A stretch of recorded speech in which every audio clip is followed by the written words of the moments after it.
தமிழ் எழுத்து சீர்திருத்த பணியில் ஈடுபட்டவர் தந்தை பெரியார். தமிழ் மருத்துவத்தில் மருந்து என்பது டேஷ் நீட்சியாகவே உள்ளது, உணவின் நீட்சியாகவே உள்ளது. மாடு வயலில் புல்லை மேய்ந்தது, இத்தொடரில் உள்ள வினைமுற்று மேய்ந்தது. பறவைகள் டேஷ் பறந்து செல்கின்றன, விசும்பில். செவ்விந்தியர்கள் நிலத்தை டேஷாக மதிக்கின்றனர், தாயாக. காந்தியடிகள் டேஷ் போற்ற வாழ்ந்தார், வையம் போற்ற வாழ்ந்தார். ஆயுத எழுத்து பிறக்கும் இடம் தலை. மக்கள் வாழும் நிலப்பகுதியை குறிக்கும் சொல் வைப்பு.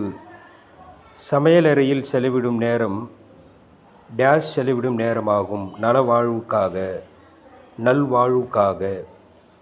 முற்றுப்பெறாமல் எஞ்சி நிற்கும் சொல் எச்சம் எனப்படும். சரியான மரபு சொல்லை தேர்ந்தெடுத்து எழுதுக. கோழி பார்த்திங்கன்னா கொக்கரிக்கும்.